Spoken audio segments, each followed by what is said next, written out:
ओम श्रीमन्महागणाधिपतये नमः। ओम महासरस्वत्यै नमः। ओम वेदपुरुषाय नमः। ओम महेश्वरदेवताभ्यो नमः। ओम नागेन्द्रहाराय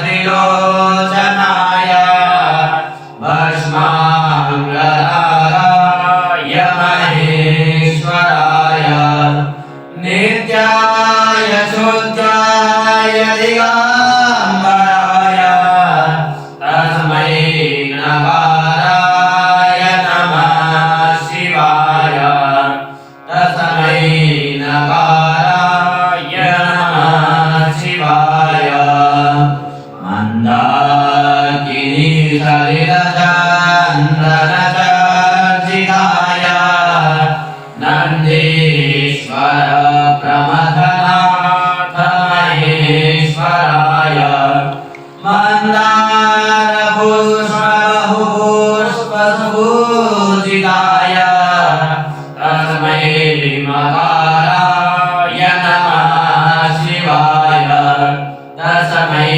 मकाराय नमः शिवाय शिवाय गौरी वदनाक्षवृन्द सूर्याय दक्षवरनासकाय श्रीनीलकण्ठाय वृषध्वजाय तस्मै शिकाराय नमः शिवाय तस्मै शिकाराय नमः शिवाय वसिष्ठकुम्भोदभगोत्तमार्य मुनीन्द्रदेवार्चितशेखराय चन्द्रार्कवैश्वानरलोचनाय तस्मै वकाराय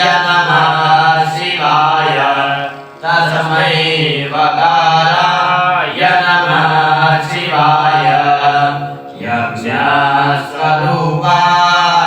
जटाधराय विनाकहस्ताय सनातनाय दिव्याय देवाय दिगम्बराय तस्मै यकाराय नमः शिवाय तस्मै यकाराय नमः शिवाय पञ्चाक्षरमिदं पुण्यं यावदे शिवसन्निधौ शिवलोकमवाप्नोति